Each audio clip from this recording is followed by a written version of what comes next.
Subscribe to our YouTube channel and press the bell icon to get the latest updates. Happiness, equal opportunity to be educated, get a job, and have access to information technology. There's a new constitution amendment bill in town, and this one wants to add all these words to the preamble to the constitution. But can the preamble actually be amended? What is a private member's bill, and does the president need to give prior permission for such a bill? There's a lot to unpack here, and that's exactly what I'm going to do in today's episode of KYC or Know Your Constitution.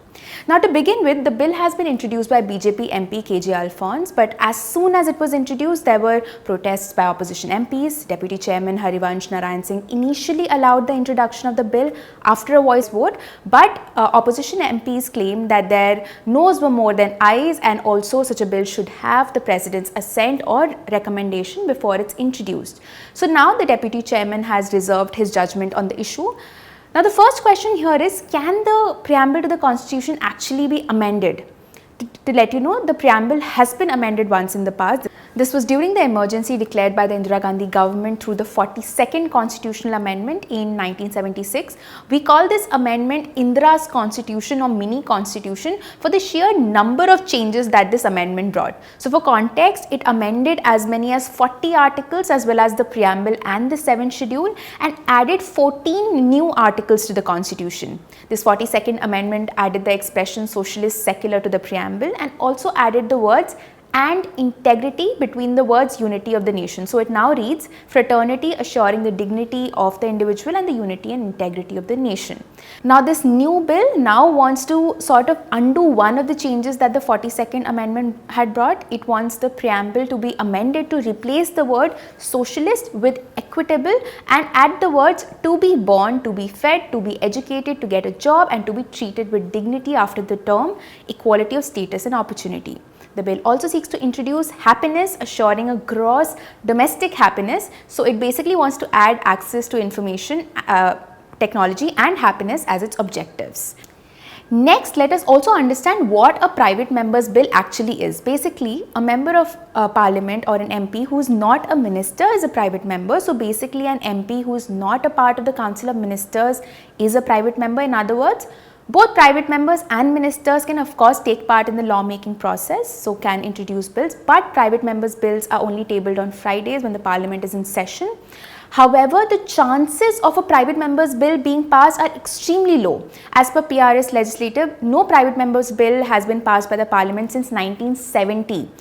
To date, the parliament has passed 14 such bills, 6 of them in 1956. The last private member's bill to become a law was way back in 1970. Most recently, the Rights of Transgender Persons Bill 2014 was passed by the Rajya Sabha in 2015, but remains stuck in the Lok Sabha.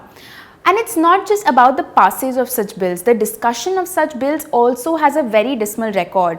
According to a 2018 report, in the last 2 decades before it, only 49 out of 2042 such bills were taken up for discussion. That's a mere 2.4%. There are several other difficulties also to get such bills passed because of a number of reasons. These bills get low priority, with both the houses allotting a fixed day and limited time slot for these bills, thus providing limited time for them to be discussed. But does such a bill actually need the president's assent? Basically, certain types of bills generally need prior permission or recommendation from the president. For example, Article 3 of the Constitution says that any bill to form new states or alter the boundaries or areas of existing states can be introduced in the parliament only with the president's recommendation. Article 274 says that the president's prior recommendation is needed for bills which affect taxation in which states are interested. There's another article 117 that says that any bill which would involve expenditure from the Consolidated Fund of India would also need prior recommendation from the president. So these are some examples where bills do need prior recommendation from president.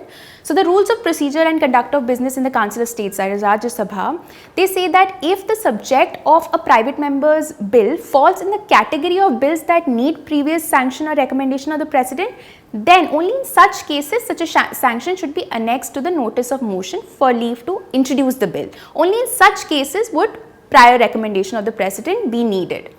Now, since this current bill aims to achieve equality of status and opportunity to be fed and educated apart from guaranteeing jobs and access to information technology, It is possible to suggest that it will involve expenditure from the Consolidated Fund of India and therefore will require the President's recommendation. It can also be argued that these promises in the preamble would involve revenue mobilization through taxation and therefore, like I mentioned, impinge on the state's interests in the federal setup, which could again necessitate a President's prior recommendation.